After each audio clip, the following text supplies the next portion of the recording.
Sampeyan ning kene iki wong neneka to. Sampeyan iki Pandhawa ya udu, Kurawa ya udu.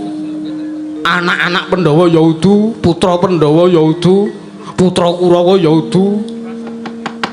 Sesepuh Kurawa, sesepuh Ngastina ya udu. Lah kok sampeyan malah dadi ngarani nek Antasena wong Liandrayan jajal. Aku ki anake sapa? Aku anake sapa, Mbah? Kowe anake Raden Werkudara. Werkudara ki sapa? Gambar wayang lho.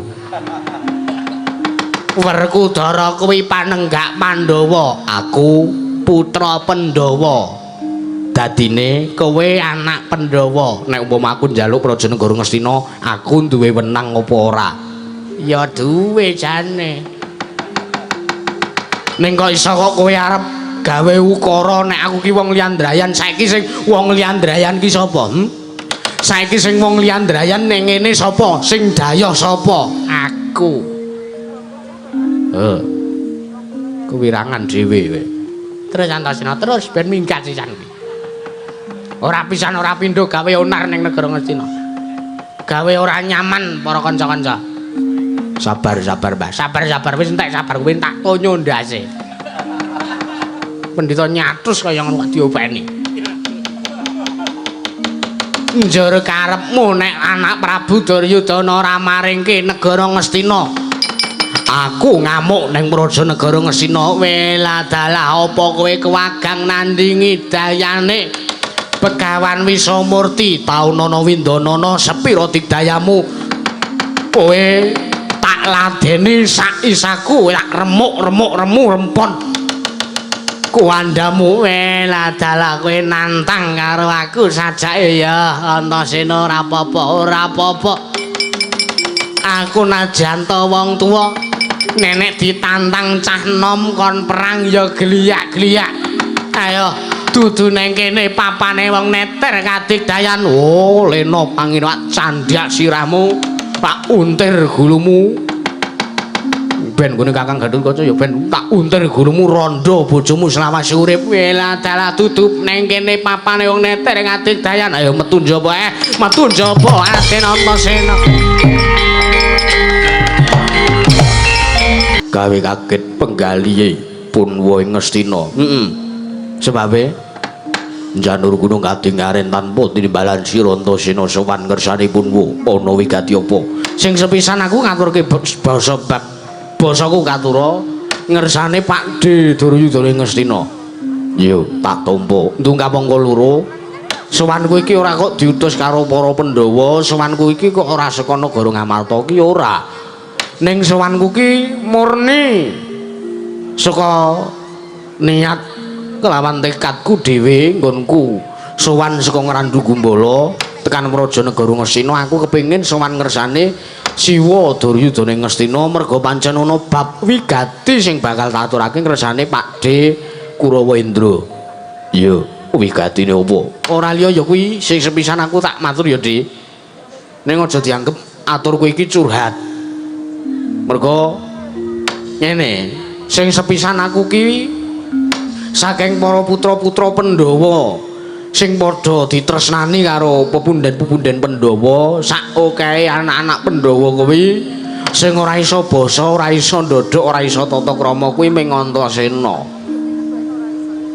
Siji Antasena, loro Wisanggeni kuwi anak-anak Pandhawa sing ora iso basa, ora iso tata krama, ora iso ndodhok ming aku kawan adikku Wisanggeni. Lah, mongko ana tetembungan suwarganing wong tuwa kuwi gumantung saka pakartine anak. Lah nek pakartiku wae ndugal kewarisan.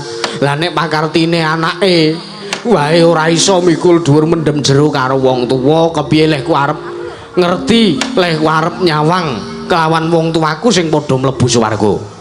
Monggo ngibarate wong tuwa ngerti anake tumindak apik, ngibarate wong tuwa ngerti anake iso unggah-ungguh, iso tata basa tata krama sing apik, duweni tumindak pakarti sing becik.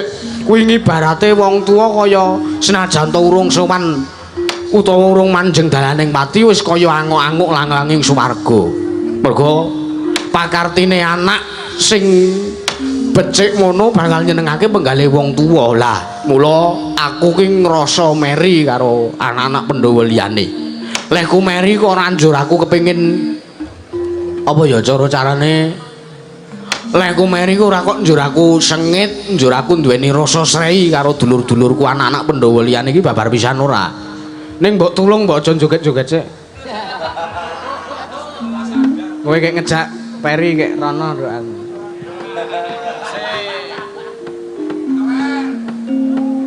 Ning mbok ya tulung to. Aku ki mung kepengin ngaturke dharma bekti karo wong tuaku. Mbah kepiye carane wae nek iso aku kudu ngaturke sembah bekti karo wong tuaku para Pandhawa. Ning gandeng aku sing sepisan ora iso basa, ping pindho ora iso basa, ora iso ndodhok, ora iso tata krama, ora iso unggah-ungguh. Sing becik aku ora iso duweni tumindak sing apik. Mula sowanku iki sepisan aku arep njaluk pangapura karo Pak Duryudana yen to aturku mengko utawa langkahku mengko gawe goreh penggalih Siwa Ngastina. Ora dadi ngopo nggih Antasena matur kang tetela. Ha iki ngene. Kaya sing wis tak aturke mau yen to aku arep ngaturke dharma bekti karo wong tuwa ya kuwi para Pandhawa. Monggo nuwun sewu. Wis mataun-taun para Pandhawa kecilik nganti tekan gedhe aku nampa crita saka para Panakawan yen to uripe Pandhawa kuwi ketula-tula katali ngibarate tiba saka anjat-anjatan isih ketiban nandra. Sudah jatuh tertimpa tangga ngono kae. Ora apa-apa bahasa Indonesia kok jawake ya ora apa-apa. Lah iya. Mula aku kepengin mujudke, aku kepengin ngaturke dharma bekti karo wong tuaku para Pandhawa. Sing antarane sadurunge tak rada flashback neng lelakon sing wis-wis nalikane bapakku ya Bapak Werkudara ya bapakku Bratasena sing babat Wanamarta merga nalikane bapakku ya Bratasena arep njaluk negara Ngastina sesigar semangka ora diparingake karo Siwa Ngastina merga Siwa Ngastina wis nglungguhi Kadipaten Anom ning praja negara Ngastina. Mula Bapak Bratasena milih babat Wanamarta pekasan para Pandhawa entuk triman kanugrahan saka ngersaning para dewa wujud negara Wanamarta ya negara Ngendraprastha. Kuwi ya sabanjure aku ya entuk kabar merga nalikane semono uga diceritani karo ya kuwi Siwa Puntadewa. Dudu Siwa Yanti, Siwa Puntadewa. Ngendika karo aku nek janjane Pandhawa kuwi wenang nglungguhi negara Ngastina. Sebab dawuhe Kanjeng Eyang Prabu Pandhu nalikane wis rampung kewajibane para Pandhawa utawa Pandhawa ndungkap dewasa negara Ngastina kudu dibalekke ning pangwasane para Pandhawa. Lah ning kok seprene urung dibalekke. Lah iki arep tak jaluk negara Ngastina arep tak jaluk praptaku arep njaluk negara Ngastina ambane mung sak sigar semangka utawa sak putuhe aku manut sing baku aku entuk negara Ngastina bakal tak aturake ngersane pepundhenku para Pandhawa bakal tak aturake marang wong tuaku para Pandhawa ben nglungguhi negara Ngastina ben aku iso ngaturke dharma bekti karo wong tuaku ben aku iso gawe bombong gawe seneng penggalih wong tuaku. Aku arep njaluk praja negara Ngastina sak sigar semangka malah kepara sak putuhe. Piye? Diparingake apa ora? Yen to Pak Duryudana maringake aku ngaturke panuwun tanpa pepindhan. Ning lho iki enek ninge, eneng tapine. Yen to ngasih Pak Duryudana kok ora maringake negara Ngastina sak sigar semangka gedene sak putuhe negara Ngastina kelawan Antasena sing bakal tak aturke karo para Pandhawa sing gedhe pangapuramu kepeksane Siwa Ngastina lan Kurawa kabeh sak kawula Ngastina tak kon jaga jagang sing jero beteng sing kandel. Aku ora wedi karo wong-wong Ngastina, aku ora bakal wedi karo Kurawa nek ming wong tuaku Kurawa karo aku mesti kalah. Ayo. Nek sampean ora maringake apa kelakon negara Ngastina tak bumi angus. Paman Arya wonten dawuh. Kados pundi paman? Mun diparingke mawon nggih kula kok wedi. Sing atiku ajrih mriku kados pundi? Pun to. Mengke nek ngantos Antasena nguyuh sak nggon-nggon malah cilaka. Bapak Batur kados pundi? Oh, menika malah kula mendukung kalian pakartinipun Antasena. Lho, liripun kados pundi? Coba Antasena, Piye, Mbah? lek arep njaluk negara Ngastina ki sak sigar semangka apa wuta? Ya nek karepku sak sigar semangka. Nek Pakde Duryudana arep maringke sak wutuhe Praja Negara Ngastina ya aku matur nuwun banget. Teges nek kowe ora diparingi negara Ngastina karo wong Ngastina kowe arep ngopo? Aku arep ngamuk ning negara Ngastina. Nak kenceng perang gedhe Bratayuda. Oh, bagus Antasena apik. Terusno. Bapak Bandurna. Pripun, Ger? Jengat dikum niku malah tumbani pakartinipun Antasena. Oh, ben. Kajengipun. Ben wong sing arep nyerimpeti mriko ben lunga sisan saking Praja Negara Ngastina. Ora lah sapa? Wis kok deloken dhewe engko nek kowe nantang anak Prabu Duryudana mesti kowe rak ya nemoni sapa wong sing tak maksud. Kuwi. Aku arep njaluk Praja Negara Ngastina sak sigar semangka gedene wutuh. Nek ora diparingake kepeksane aku wani karo sampeyan, kepeksane tak kenceng perang gedhe Bratayuda Siwa Duryudana.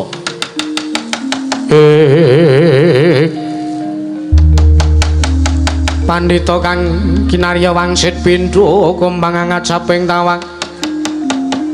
Susu angin ngending gone. Oh. Lho. Iki sapa iki enek wong tuwa? Lah ya kuwi Antasena sing tak maksud wong nyerimpeti iki ya kuwi. Oh. Kuwi pandhita neka ning Praja Negara Ngastina kok dadi omongane sing ora-ora. Aku arep dadi ngereh kelawan anak Prabu Duryudana. Wis kuwi omongana kuwi. Lah dalah. Begawan Durna kowe meneng luwih dhisik. Wah, meneng ya sakarepku ora ya sakarepku. Aku arep nyangkem ya sakarepku. Aku arep omong sakarepku, aku arep meneng wae, aku ora arep omong ya sakarepmu. Wis arep ngapa kowe? Wis kowe meneng wose aku arep rembukan karo Antasena. Iki sapa iki? Ana pendhita sepuh ning Praja Negara Ngastina. Raden Antasena. Ditepungake aku pandhita Klyang Kabur Kanginan. Kendang kebaraten ning ngendi jumedulku ya ing kono papan dunungku. Aku Begawan Wisamurti ya Begawan Dewa Wisa. Oh, Begawan Wisamurti. Ya Begawan Dewa Wisa. Ya dasar kepara nyata. Arep ngopo methuke kelawan aku? Raden Antasena. Piye, Mbah? Kepeksane aku sing kudu menehi wangsulan karo kowe babakan nggonmu. Arep njaluk Praja Negara Ngastina sak sigar semangka gedene sak wutuhe negara Ngastina. Antasena. Kowe ngerti ya yen to praptaku ana ing Praja Negara Ngastina iki aku arep murungke perang gedhe Bratayuda. Sire apa? Dimen Pandhawa aja ngasi mapan ana ing negara Ngastina.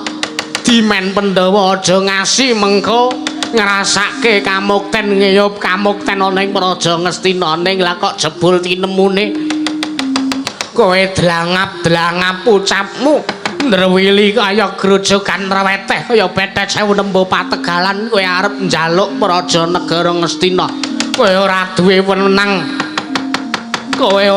wewenang yen to kowe arep nglungguhi negara Ngastina gedene kowe arep njaluk bali negara Ngastina ning panguwasane para Pandhawa. Mula aku sing gondeli, mula aku sing ora nrimake yen to negara Ngastina bakal diparingake karo kowe. Mbah, Lah kok dadi sampean omong nek Antasena ora duwe wewenang tumrap negara Ngastina, lah kok dadi sampean omong nek Antasena iki ora entuk melu-melu urusan Praja Negara Ngastina, dasare apa? Ya dasare kowe iki wong liyandrayan. Kowe iki anak Kurawa ya dudu, kowe iki perangane Pandhawa ya dudu. Kowe iki ora duwe wewenang tumrap Praja Negara Ngastina merga sing duwe wewenang ngereh marang pernatane ngadil Praja Negara Ngastina kowe mung Kurawa karo Pandhawa. Kowe ora entuk melu-melu. Iki tak benerke nek iki. Lah kok diarani aku wong liandrayan wae lah ya sabar. Dasare aku cah ora iso basa, ora dianggep sisan wae ya ora apa-apa. Sik. Nek sampean maring dawuh kaya ngono, sik saiki tak takon, janjane wong sing liandrayan ki sapa? Sampeyan nang kene iki wong neneka to? Sampeyan ki Pandhawa Yaudu, Kurawa Yaudu, anak-anak Pandhawa Yaudu, putra Pandhawa Yaudu, putra Kurawa Yaudu, sesepuh Kurawa, sesepuh Ngastina Yaudu. Lah kok sampeyan malah dadi ngarani nek Antasena wong liandrayan jajal. Aku ki anake sapa?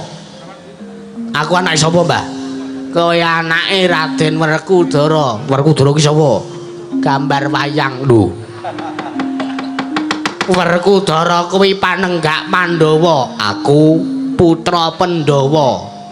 Dadine kowe anak Pandhawa. Nek umpama aku njaluk Prajanegara Ngastina, aku duwe wenang apa ora? Ya duwe jane. Ning kok iso kok kowe arep gawe ukara nek aku ki wong liandrayan. Saiki sing wong liandrayan ki sapa? Saiki sing wong liandrayan ning ngene sapa? Sing dayoh sapa? Aku. Kewirangan dhewe kowe. Terus Antasena terus ben minggat sisan kuwi. Ora pisan ora pindho gawe onar ning negara Ngastina. Gawe ora nyaman para kanca-kanca. Sabar, Mbah. Sabar wis entek sabar kowe tak tonyo ndase. Pendhita nyatus kaya ngono kok diopeni. Njur karepmu nek anak Prabu Duryudana ora maringke negara Ngastina. Aku ngamuk ning Prajanegara Ngastina. Wela dalah apa kowe kewagang nandingi dayane Begawan Wisamurti taunana windanana sepira digdayamu. Kowe tak ladeni sak isaku tak remuk rempon kuandamu. Wela dalah kowe nantang karo aku sajake ya Antasena. Ora apa-apa. Aku najanta wong tuwa nenek ditantang cah nom kon perang ya geliyak-geliyak. Ayo dudu neng kene papane wong neter kadigdayan. Oh lena panginwak candhak sirahmu tak untir gulumu. Ben gone Kakang Gatotkaca ya ben tak untir gulumu rondo bojomu selawase urip. Wela dalah tutup neng kene papane wong neter kadigdayan. Ayo metu njaba Raden Antasena.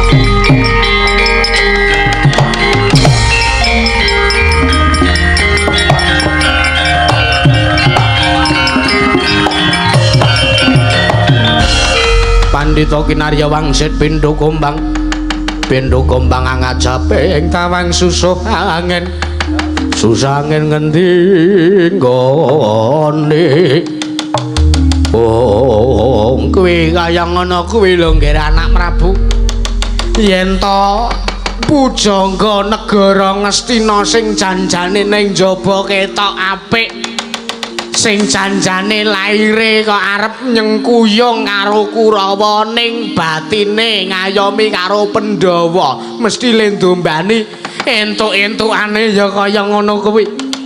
Mula janjane nek sampeyan anak Prabu Jaka Pitana kok arep mercaya karo saking Nayaka Punggawa sing sampeyan anggap lahir batin, kuwi janjane luput merga sing sampeyan percaya. Wong sing tok percaya kuwi janjane duweni niat elek, duweni gedhoan sing ora becik, lahir ngrungkepi Kurawa ning batin nyengkuyung karo Pandhawa. Mula wong-wong sing kaya ngono ya kudu disirnake, aja ana ngasi. Aja ngasi gumelar ning Prajanegara Ngastina nggih anak Prabu.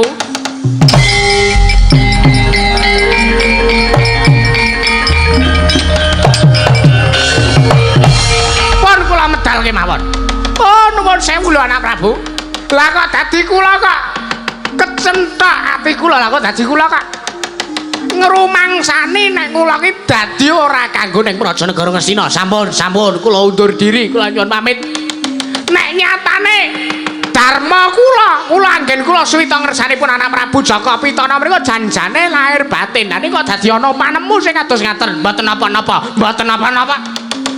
Ngastina ora nek durnane isih komplit Kurawane kok, Ger.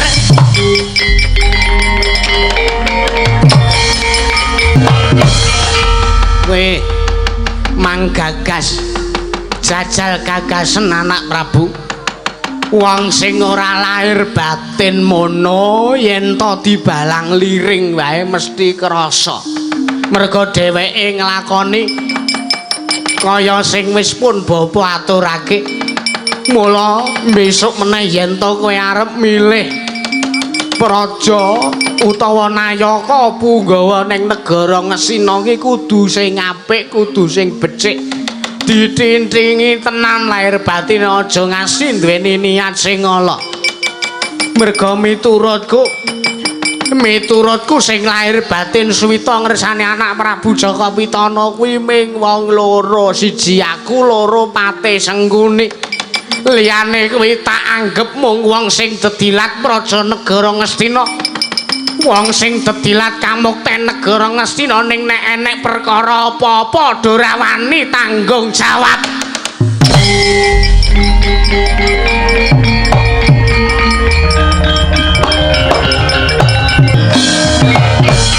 Jagat pangestu karo wayah Bathara Jagat nuwun sewu Yayi Prabu.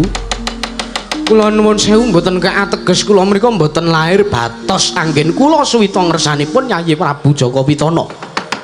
Ning mugi dados ning kawuningan bilih anggen kula suwita ngersanipun Yayi Prabu Jaka Pitana menika ngibaratipun ajanta nyawa kula kiambak kula tatahi kagem katentremanipun praja negari Ngastina utamanipun anak Prabu Jaka Pitana. Lah ning kok jebul tinemunipun wonten mriki kula menika mboten dipun ginakaken, wonten mriki menika kula mboten dipun anggep, wonten mriki menika malah dipun westani ingkang boten-boten. Kula menika malah dipun westani tiyang ingkang boten mangertosi dhumateng lelabuhan. Monggo nuwun sewu Yayi, monggo nuwun sewu. Pendak-pendak praja Ngastina menika ketaman Plahara, ketaman pagebluk utawi praja Ngastina menika ketaman retu tertentu kula ingkang saguh nyirnakaken, kula ingkang sagah nyumingkiraken. Lah nika jebul lah kok jebul lelabuhan kula menika kawon kalian tiyang ingkang dedilat kamukten praja negari Ngastina. Mboten dados menapa kajengipun Gusti kemawon ingkang dados seksi anggen kula labuh praja negari Ngastina sampun kula kondur wonten praja Ngawangga Yayi.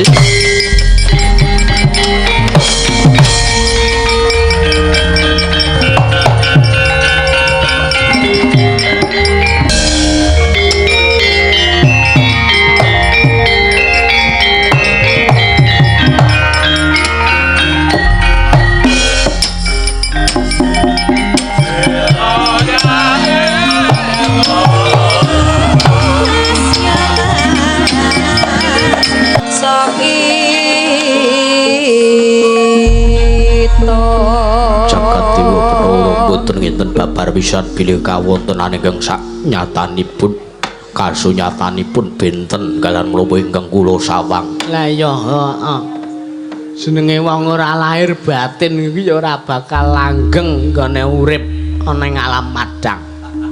Ngibarate wong arep melu karo wong ketoke ning jaba apik. Ning mburi janjane duwe niat sing ora prayoga wis to.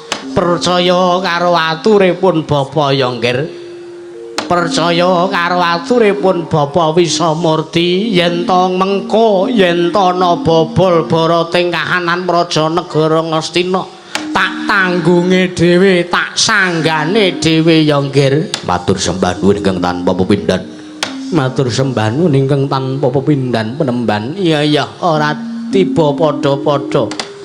Salajengipun babagan katentreman praja negari Ngastina kados pundi anggenipun anak kula punantosa ingkang tansah adreng anggenipun nyuwun praja negari Ngastina wis kowe aja kuwatir sampeyan ora usah wedi nek ming Antasena wae sing iso ngalahke ya mung Begawan Wisamurti. Wis to titenana ngasih mengko Antasena ora mundur aja takon dosa aja diundang Begawan Wisamurti. Nggih, matur sembah nuwun sanget. Wis kek kundur kedaton. Sindane seladu ngelih. Nggih. Wis ben mangan sik wae ora apa-apa. Nggih. Ora apa-apa. Sing teko telat ya wis ben. Nggih, Popo Penemban. Iya, iya. Sengkuni ya. Wis yen to wis purna jejiban marata tiyake bubarna pasewakan. Nggih, saken dawuh. Dimas Kartomarmo. Wonten timbalan bubarna kang padha sibuk ing Senadya Kuntur Kedaton. Nggih, nuwun ngestaken dawuh nyuwun pamit madal pasilan. Pamandarya wonten dawuh babar pisan Kurawa dipun ketapaken ngunduraken Antasena. Ora usah ngetapke Kurawa. Ora usah. Engko aku temandang dhewe wis marantasi. Ning napa mboten pantesipun menawi kula ngetapaken Kurawa? Ya pantese ning ora usah. Engko tak untire dhewe. Ning ya wis mangsa borong yen arep ngetapke Kurawa ya wis ora apa-apa. Nggih, ngestaken dawuh. Kartomarmo Bubarno nggih ngestaken dawuh nyuwun pamit madal pasilan kaya wis ana dawuh maneh. Ngati-ati aja kaya bocah cilik Kartomarmo.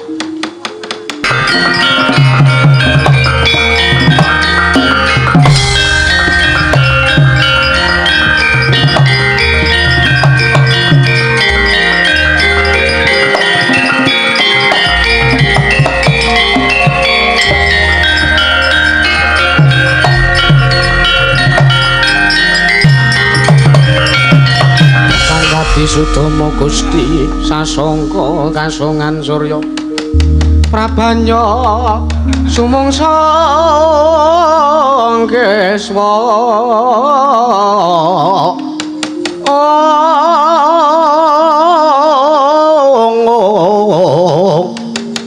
Rara suruming sari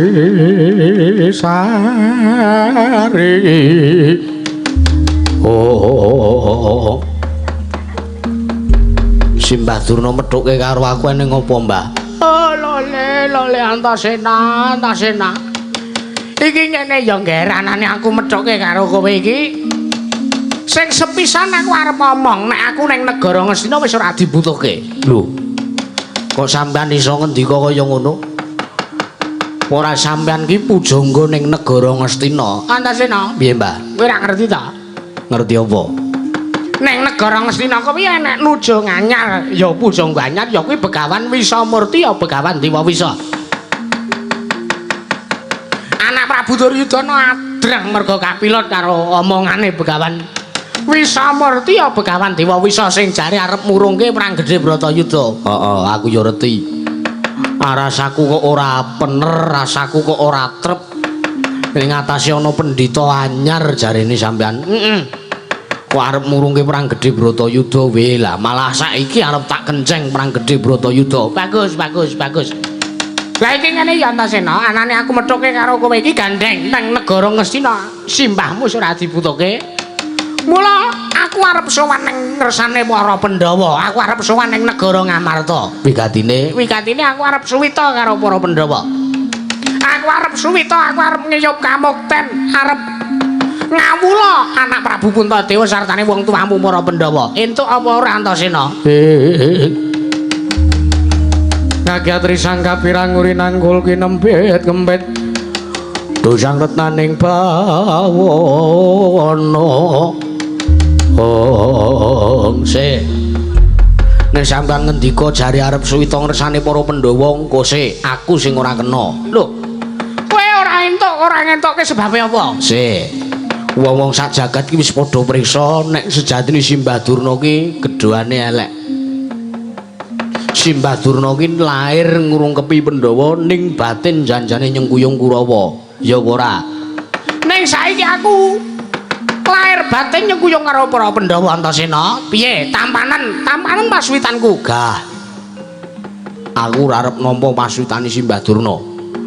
Nek nyata sampean ki pendhita sing bener-bener lahir batin cara-carane pendhita sing ora duwe niat sak liyane madeg brahmana ninggal marang jiwa kasatriyane ya mestine sampean ki nek wis ora dibutuhke ning negara Ngastina ki ya wis leren bae ning pertapan mulang saeneke siswa. Ora kok malah terus gawe cerita, ora kok terus malah sampean arep golek sandang pangan neng wong liyandrayan ora kena ngono kuwi mbah. Nek sampean nyoto pendhita sing wasis, nek sampean iki nyoto pendhita sing iso dadi patuladan tumraping para cantrik sing wis mbok ulang tumraping para siswa-siswamu kabeh iki kudune sampean ya iso mikir.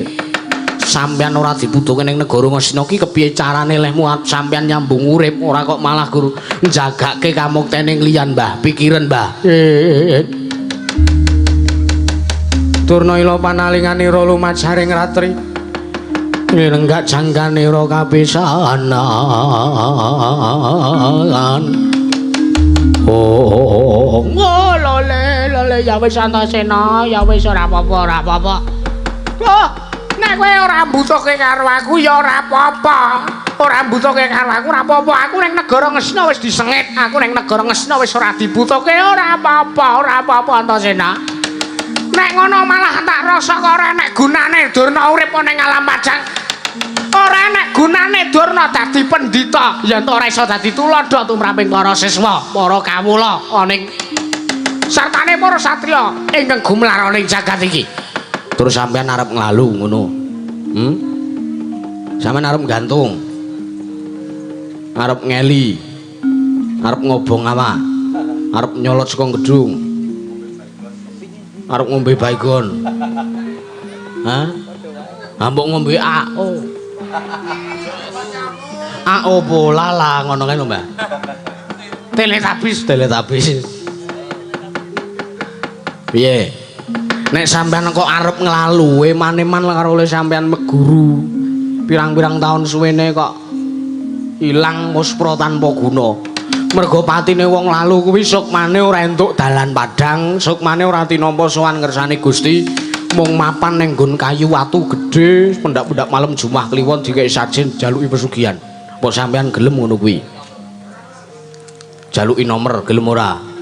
Ya ora sah nglalu. Nek aku ora entuk nglalu, aku arep suwita karo para Pandhawa. Entuk suwita karo para Pandhawa. Ning ana syarate. Syarate apa Antasena? Simbah Durna kudu wani njotosi Kurawa. Lho, kae muridku. Lan sampean ninggal negara Ngastina ki ngopo sing nganggep Kurawa murid sampean? Ning kae muridku Antasena. Ha iya, aku ya roh. Ning gak sampean wis ora ning negara Ngastina. Sampean ninggal ning negara Ngastina. Piye? Pilih ngantemi Kurawa apa pilih bali ning Sukalima? Nek bali ning Sukalima aku ngomong di Jipo karo Adipati Sengkuni terus bali ning Ngastina meneh. Ya ngono. Oh, tegese pendhita ora konsisten sampean iki. Piye, gelem ngantemi Kurawa apa ora? Antasena? Piye? Jujur ngene ya, Antasena ngene ya. Aku rek karo Kurawa ki aku pekewuh. Ora kepenak rasaku. Lah kok dadi aku ki minangka gurune, lah kok guru karo muridé milara kaya ngono. Sampeyan lak wis ora suwita ning negara Ngastina. Lah iya ning aku ora wani, aku ora kepenak. Ayo, ora wani ora kepenak. Ora wani, ora kepenak. Ngomong ora wani ngono kuwi malah cetha kok ora. Ya wis ora apa-apa, nek sampeyan arep suwita karo Pandhawa kudu iso mbuktekke. Nek sampeyan ki bener-bener tresna lahir batin karo para Pandhawa. Wah, iya Antasena, njur karepmu arep piye? Aku tak maju methuke Pak Deku Kurawa. Nek aku temper yudane, Simbah Durna kudu ngewangi karo aku. Oh, nek kowe arep njaluk tulung karo aku, kowe njaluk tulung kanthi cara apa wae iso. Aku iso Antasena. Kowe njaluk Kurawa kon jengkes, iso. Njaluk Kurawa kon ngirimi santet, iso. Kon ngiseni apa wetenge? Kipas angin. Kon ngiseni radio setel kewayang. Wis ora usah kokian sing gunem sing tanpa guna, ora usah kokian omongan bukti nyatane sing tak butuhke. Wis ngono wae aku tak maju mentuke Kurawa. Nek panjenengan sampean arep suwita karo Pandhawa ya kudu ngewangi karo Antasena nek wegangan temi Kurawa. Ah, ya ngapura ya Antasena. Ah, wis biasa. Sampeyan iki dhisik ngono.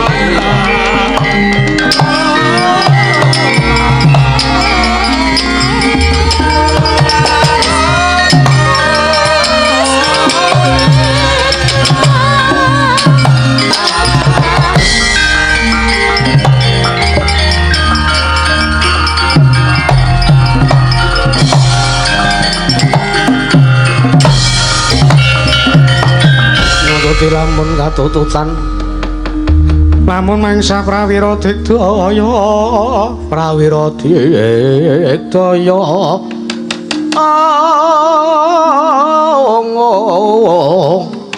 ronang kono makawya kelarira wang bila dalah Antasena mreguguk ngutawaton kuwi ora gelem bali ora gelem mundur nggon muadreng njaluk negara Ngastina pancen wis tak tekati niatku kepengin laku dharma aku kepengin ngabekti karo wong tuaku para Pandhawa jernyatane aku ki anak sing ora iso basa anak sing ora iso tata krama kepiye carane nggonku arep gawe senenge atine wong tuaku mbuh kepiye carane mbuh bener mbuh luput mbuh apik mbuh elek mesti tak lakoni ning ora sak mestine kowe njaluk negara Ngastina bali sak putuhe ning para Pandhawa aku ora mung wutuh to sak sigar semangka malah nek Pakdi Duryudana nglilani maringke wutuh ya ora apa-apa aku mung njaluk sak sigar semangka kok ora sak sigar semangka sak sigar pelem wis piye ngono kok ndadak dipambengi ndadak dibelani karo pendhita anyar sing jenenge Begawan Wisamurti ayo rasah kok kowe Pakdi-pakdiku para Sata Kurawa kae pendhita anyar nuju Ngastina anyar sing jeneng Begawan Wisamurti kang tekan kene tak nggone keset sirahe keparat kowe arep wani nandingi Begawan Wisamurti apa kowe iso ngalahke wong tuamu Kurawa ah kene tak gilese kene kecil mungsuh Kurawa kowe lah babu arep apa leno pangendamu tak tebak dadamu kelakone kene marganing matimu dadi randha bojomu Pakdi Kartomarma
Wedan menika kados pundi penemban kepiye lah kok dadi Kurawadha bubar mawut siswa-siswaku kepiye para siswa Paduka ugi kawon mengsah Antasena welah wis kana mundur nggih kula semanggaken Wedan lah kok dadi angel timen ngalahke Antasena pejah kula penemban Kartomarma nggih penemban kepiye kowe kalah mungsuh Antasena gawon wis cetha Kurawa ki ora tau menang mungsuh satriya ngendi wae nggih ya mung menang pisan tekne kapesan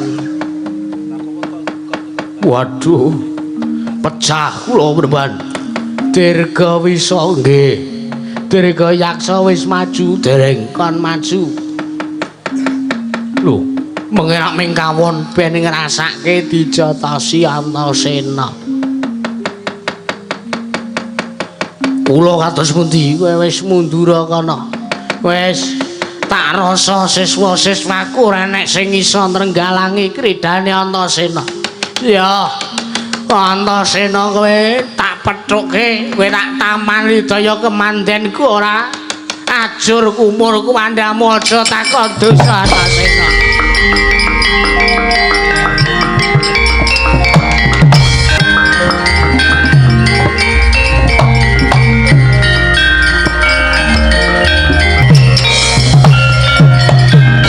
Pandita kang kinarya wangsit pindha kumbang angat saping tawang susah angin nganti gone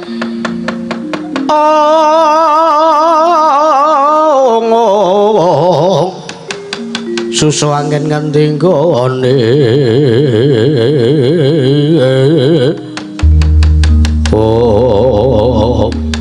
welah Antasena kowe berguguk ngutawaton arep njaluk negara Ngastina tak jaluk.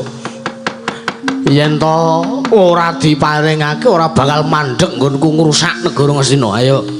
Malah kowe sing tak enteni Begawan Wisamurti. Kapan aku iso adu arep karo Begawan Wisamurti tak nggone keset sirahe welah dalah. Sugih kendel bondo wani kaya Antasena anak ndugal kewarisan kowe.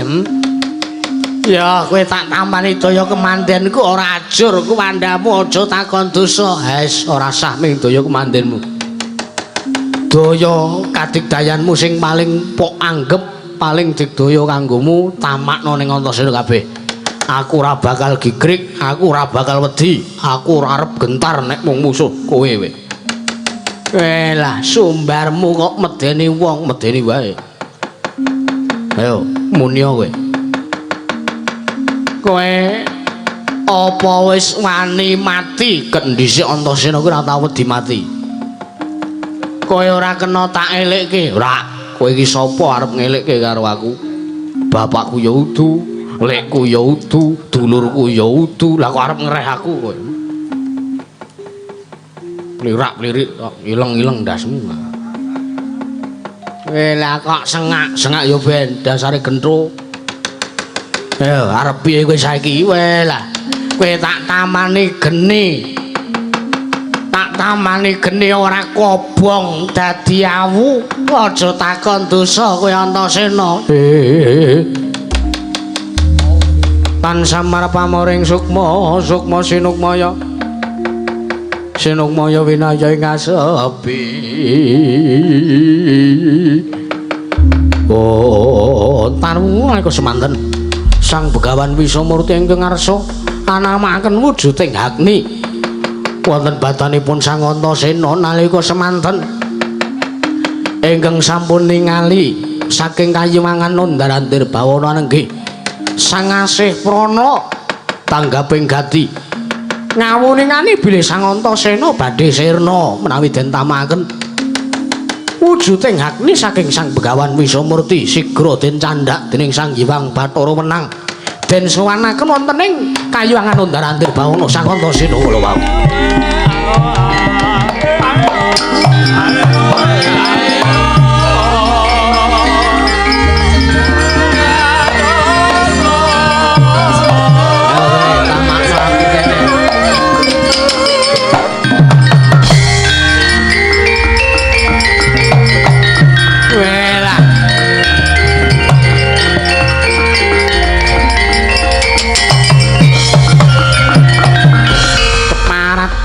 manus maning jajalanat Antasena.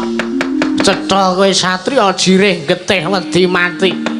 Lah kok lagi kowe arep tak tampani geniku wae kok kowe ngoncati peperangane. Antasena kowe tak uyak ora pati-pati mandeg nggonku nguyakne urung kecandhak. Kuandamu tak jur-jur dadi awu Antasena.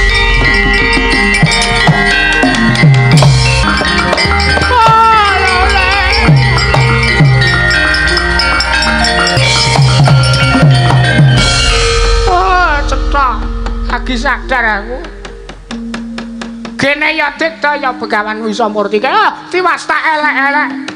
Nyatane Antasena sing satriya kondang dugal kewarisan.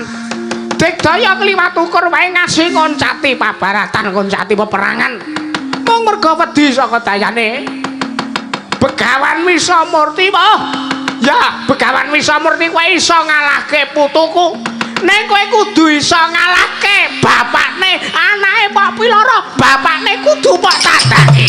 Wisamurti mo, Pandhawa ger anakku iki sing sowan bapakku ger. Belgegek sadulita embel-embel. Ndara Janaka. Ngawe ngabdi pun Semar Putrana. Alon-alon meralon. Iya. Kepencet ora. Ngawe ngabdi pun Semar Putrana ya kula nyadhong dawuh Gus. Enten apa? Ndara Janaka kula nyadhong dawuh Ndara. Enten apa Gus?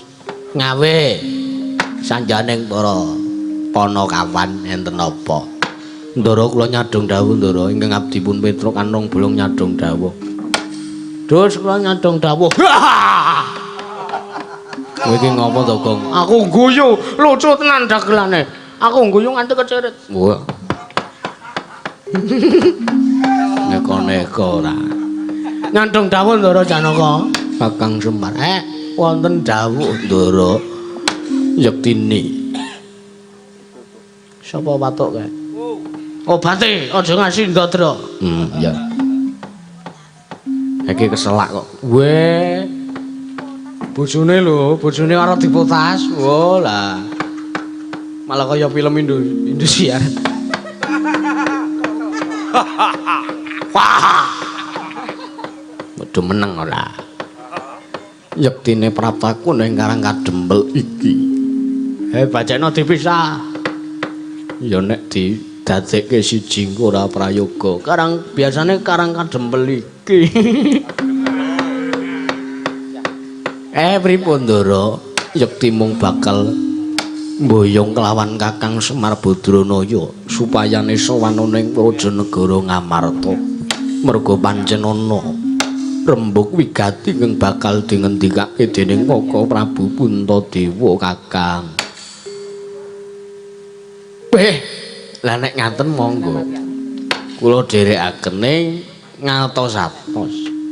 Wong jaman sakniki niku akeh pacoban Ndara. Mbok menawa kula mikir kula kok kaget. Sareng jeng andika paring dawuh bilih Kang Raka badhe paring dawuh wigati kalian kula engko gek-gek negara Ngamarta kenaman pagebluk. Lah enten napa Ndara?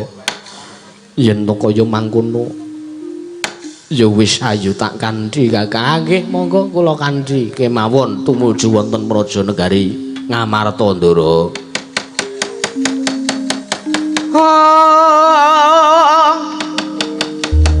Mangen cora maing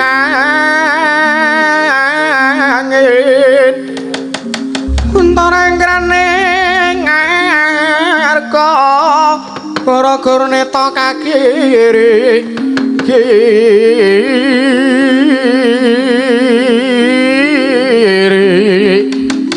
Harat bumi prakempita sadoloma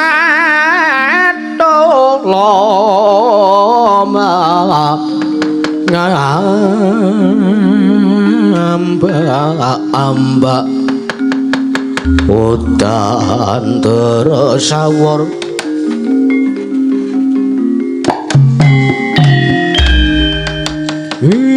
Monggo kula dherekaken ndara weh. Mboten sadangu-dangu ndak kesuwen ndak selak esuk ndara gonjang ganjing langit kelap-kelap katon. Ler genjang alis Sri Sang Maha Gandrung. Dereng ngantos paripun ingkang sami mbal wacana kasaruplajaripun Begawan Durna. Lole Janaka ketiwasan Janaka.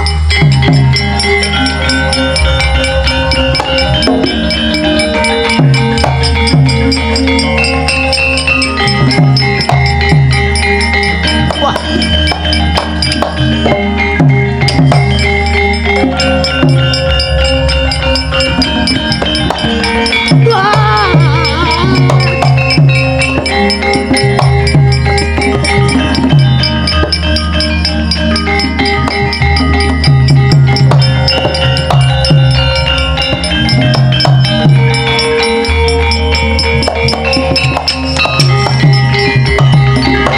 Gonceng langit kelap-kelap katon lir genjang alis Sri Sang Maha Gandrung sabaran kadula wukir moyak mayek saking jasbalipun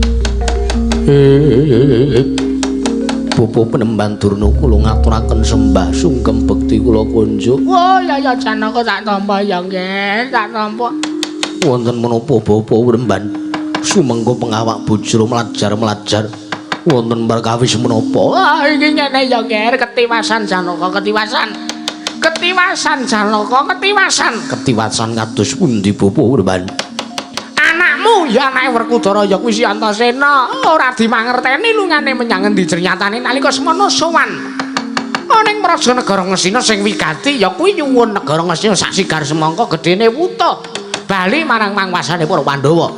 Ning gandeng ana ing negara Ngastina ana pandhita ya nuju nganyar sing tansah didama-dama dening anak Prabu Duryudana peparab Begawan Wisamurti Begawan Dewa Wisa wekasan bapakmu ing Sukalima ora dikanggokake bapakmu ing Sukalima wis dianggep ora guna ana ing negara Ngastina mula aku mlayu lah Antasena ki arep diundur kene kane arep perang karo Begawan Wisamurti lah kok tak dadi Antasena ngoncati paperangan merga saka daya dayane Begawan Wisamurti ora dingerteni menyang endi Janaka tulung ana ya Janaka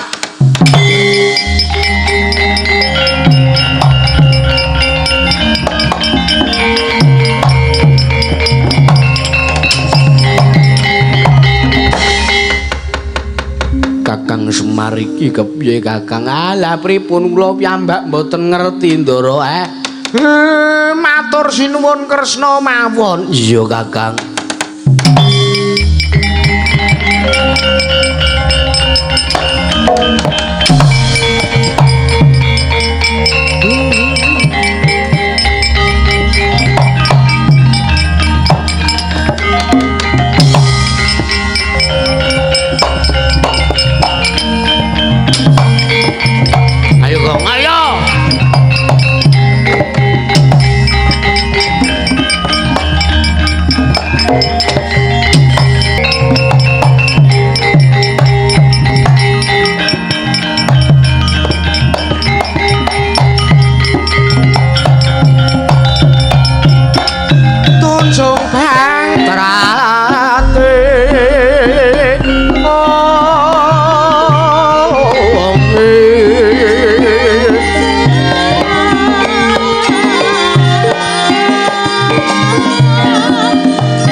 lar pandan muncar noner kekonang surem sora tetan padang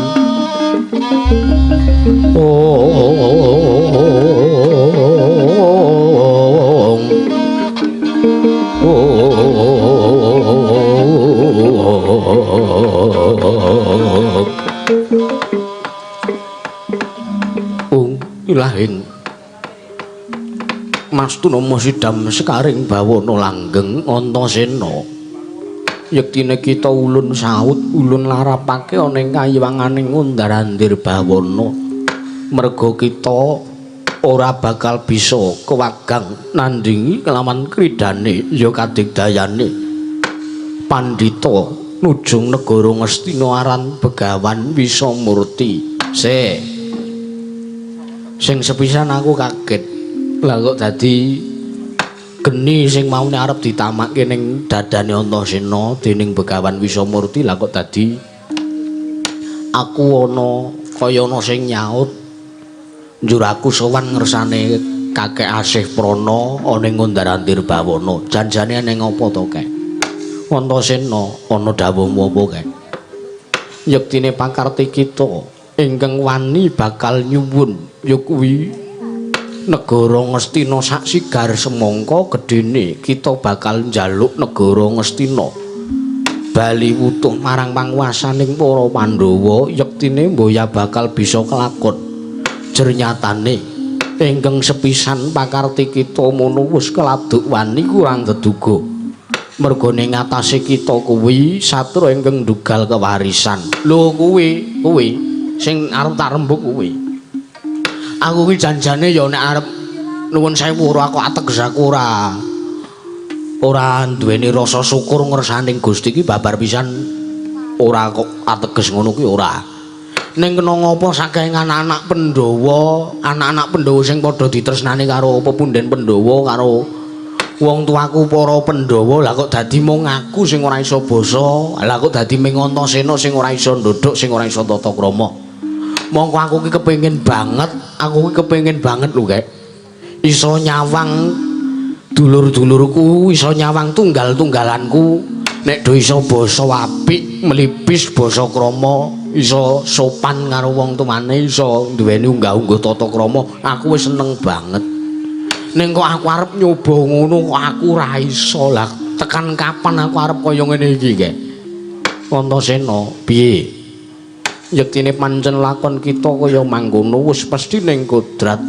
lan kita selawasing urip mboya bakal bisa sing jenenge tata krama basa lan ndodhok jernyatane kita kudu duweni rasa syukur kelawan apa kang wis kita duweni merga kabeh mono Gusti ingkang murba kelawan kayiwanan kita aja ngasi kita mengko ngresula babakan kahanan urip kita mundhak mboya prayoga dadiane jernyatane titah ingkang ngina kelawan dheweke dhewe padha karone ya padha wae dheweke wis ngina kelawan sing gawe jagat ya Gusti kang murbeng dumadi mula mboya mokal yen to sepisan panjenengan ulun nglarepke kita Antasena sowan ning kayiwangan Undarandir bawana merga kita ora bakal kuwagang nandingi kridane Begawan Wisamurti sebabe apa ya sabab yen to kita mangerteni ingkang dadi Begawan Wisamurti kuwi sejati ya Manikmaya ya dewaning para dewa ing Suralaya mula kang saka kuwi Manikmaya luwih ngerti sartane Manikmaya luwih pana kalamun jeneng kita bakal njaluk negara Ngastina sowan ing praja negara Ngastina mula tanggaping gati Manikmaya reka-reka dadi pendhita ning praja negara Ngastina kanthi pawaden ya kuwi murungake perang gedhe Bratayuda mangerti Antasena sayekti anggone pawadane Begawan Wisamurti mono nggone bakal murungke perang gedhe Bratayuda yektine mung bakal menggak kelawan jeneng kita ingkang bakal njaluk bali negara Ngastina lho ya ning ngono sisan wae perang gedhe Bratayuda tak lakonane aku ijen mungsuh para Sata Kurawa aku ra wedi ben negara Ngastina bali marang panguwasane para Pandhawa. Malah bakal mboya prayoga kedadiane yen to ngasi kita ngasi wani melu campur perang gedhe Bratayuda. Merga tulising kodrat kita ingkang sepisan ingkang angka loro ya kadang kita wisanggeni mboya dikeparengake melu perang gedhe Bratayuda. Dasare apa kek? Ya dasare yen to ngasi satriya ndugal kewarisan sepisan Antasena kang kaping pindho wisanggeni melu perang gedhe Bratayuda. Mboya ngasi telung kedheping paninggal perang gedhe Bratayuda bakale rampung sartane para Sata Kurawa bakale sirna merga saka kadigdayan kita kelawan kadang kita ya kuwi wisanggeni. Mula Antasena selawasing urip kita mboya bakal bisa melu perang gedhe Bratayuda.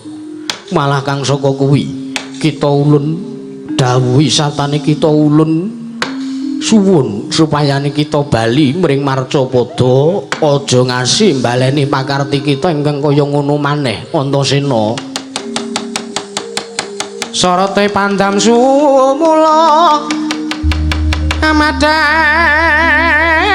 jroning masarean kenane wadana ramu kalingan ngangan sang tyah manahanku sumungkem guling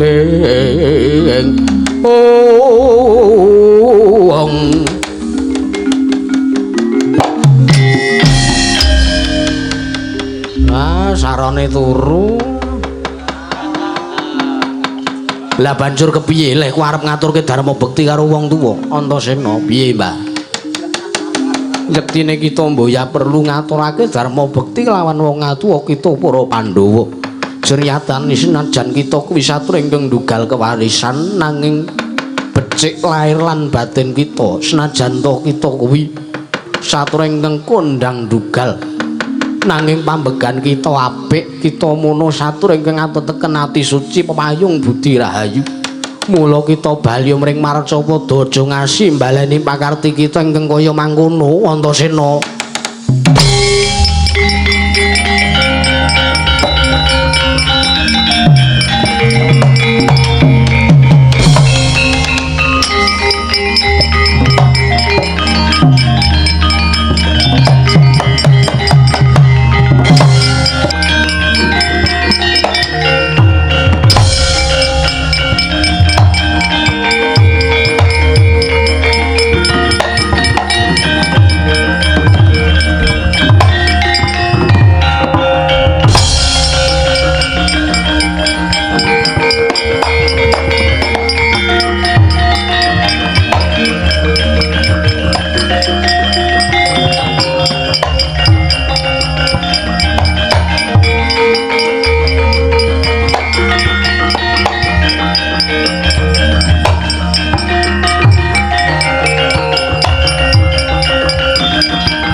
Ati karnaning kaswase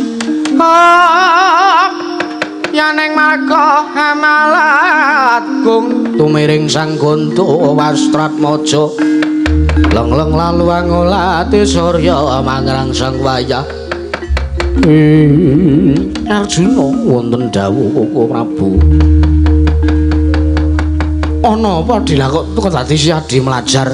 Wah jlampro ngene ngopo melayu karo Panakawan ngaturaken ketiwasan Koko Prabu bilih negari Ngastina urun jago wiring kuning inggih menika pun Begawan Wisamurti inggih nuju enggal pujangga enggal wonten Praja Negari ing Astina wekasan bapa Penemban Durna boten dipun ginakaken wonten ing Praja Negari Ngastina awit kula wau kula nampi rawuhipun bapa Penemban Durna piyambakipun nyariosaken bilih Antasena ingkang nyuwun Praja Negari Ngastina sak sigar semangka kawon kalian Begawan Wisamurti ngoncati pabaratan boten wonten mboten dipun mangertosi Antasena wonten pundi Koko Prabu edan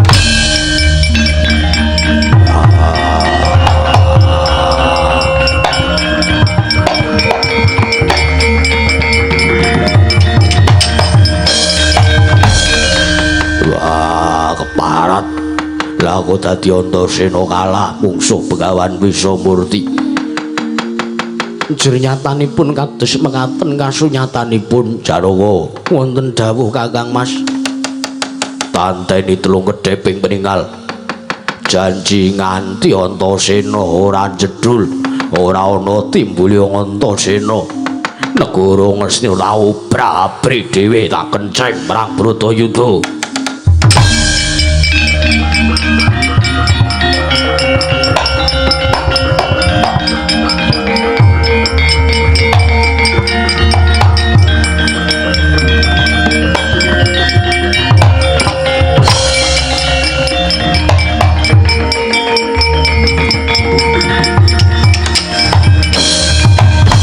Kanjeng langit kelap-kelap kanton lir kenjang alis risang mawe keandrung duh Antasena wah kocluk Antasena we anyar Pak sandangane Pak anyar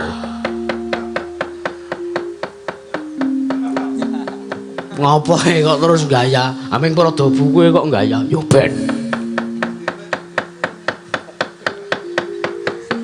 ampun ngece sampean niku wayang elit apa wis mang delok dhewe piye Antasena piye kocluk piye wis ayo piye wong aku malah disaut karo Iwang Aseprana aku ora kok ateges aku wedi karo Begawan Wisamurti kuwi ora aku dislametke karo Iwang Kakek Aseprana mergo janjane panjal maning Begawan Wisamurti kuwi kakek Manikmaya mula ngerti nek ngasih aku wani nandingi kridane Begawan Wisamurti aku ora bakal kalap wa njur kowe kalah piye lah Antasena piye sesukne aja nganti pakartimu ngladuk wani kurang deduga lire negara Ngastina kuwi menang bali marang panguwasane para Pandhawa ditonton besok ning lakon marang Gedhe Bratayuda ora kowe kok malah gawe cerita dhewe ora takon sing ngutus kowe sapa sing ngutus kowe supayane negara Ngastina mbok jaluk bali sapa sing ngakon iki tumbak cucukan ora wong inisiatife dhewe kok ora. Napa sampean dipamiti kali Ndara Antasena? Blas.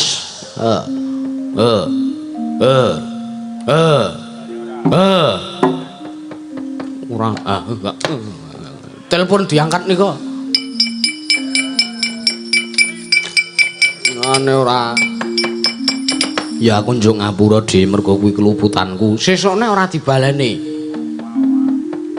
Isen iki. Ngapa? Ngapa arep nantang? Tak balani. Ora. Ngisen ke. Ora.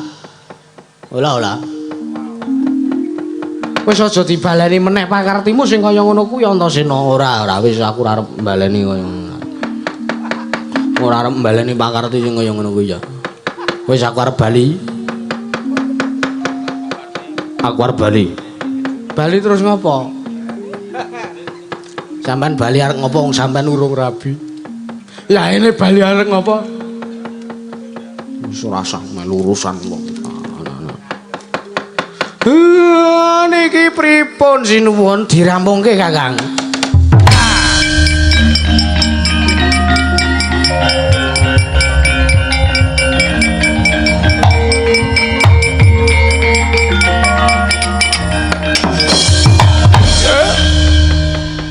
Suarane sapa kok?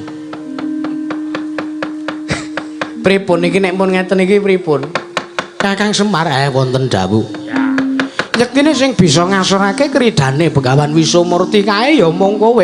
Sebabe Kakang Semar ngerti dhewe, krungu dhewe yen to kae panjalmane Wang Pikulun Manikmaya. Bocah nika kula sing ngapokke to.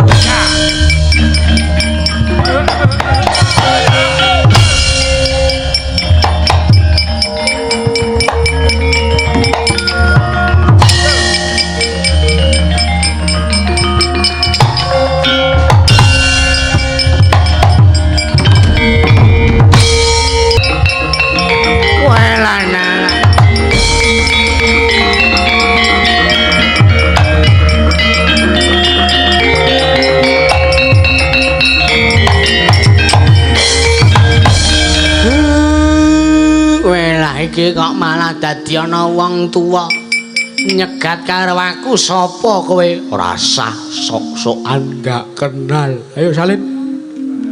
Ayo salin. Ayo salin. Ayo salin tang gintung gintang. Tang gintung gintang. Tang gintung gintang. Saling dasar. Ngelah. Ayo kowe mesti sing nyingitke karo Antasena. Ora sah. Sok kakean gawe ukara. Ayo wis rampung sandiwaramu Manikmaya.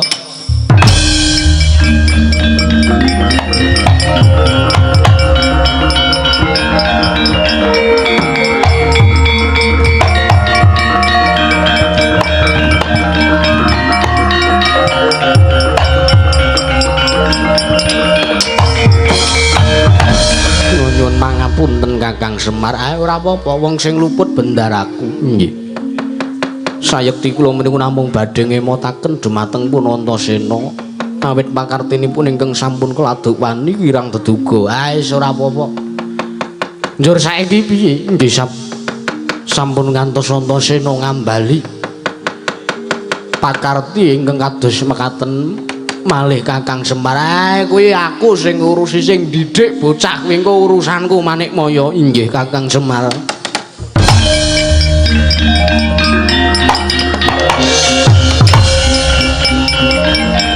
Petro rampung enggak.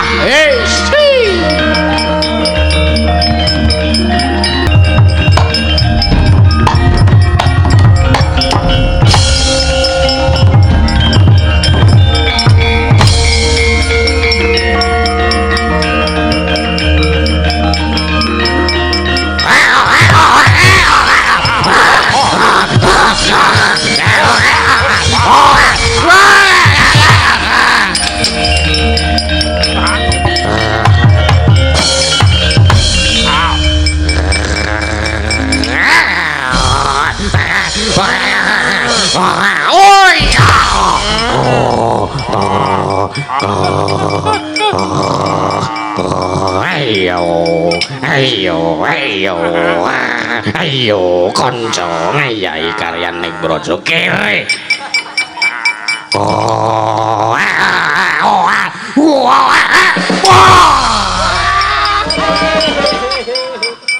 Wah, trondolo iki.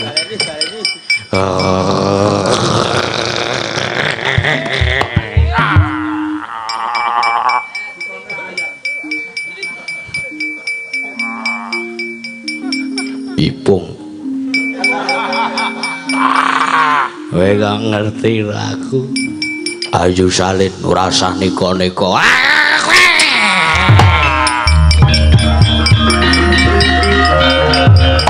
Wah, janetan.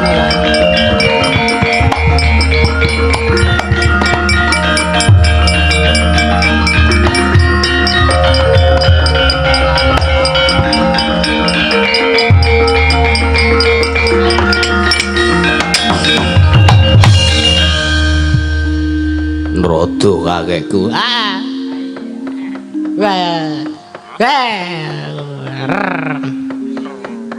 Rasa tarter pagu. Iya. Mbah Yandra dulu iki kewirangan. Wis bali. Ulun kondur pangayangan Perkusara.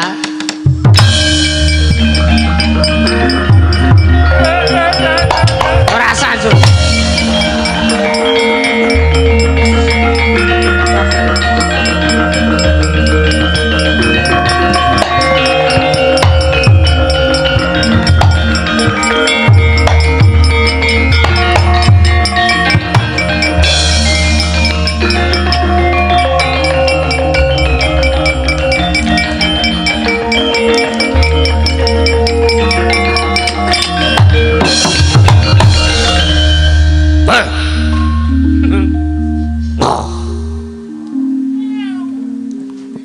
Salin, Kah. Aku urung arep salin. Nek urung ketemu Antasena.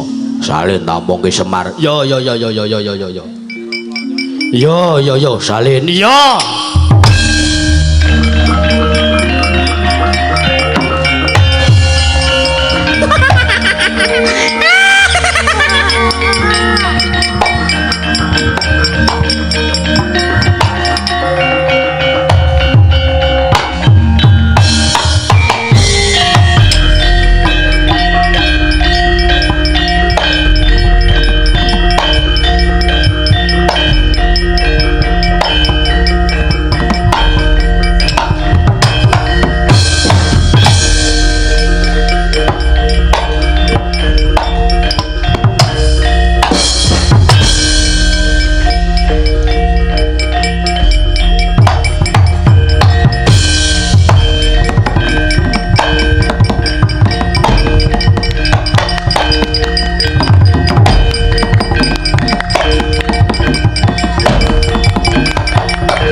sange jagat tumungo-mungo paning sak pucaking wukir marep babang sumirat keneng soroting surya mega lan gunung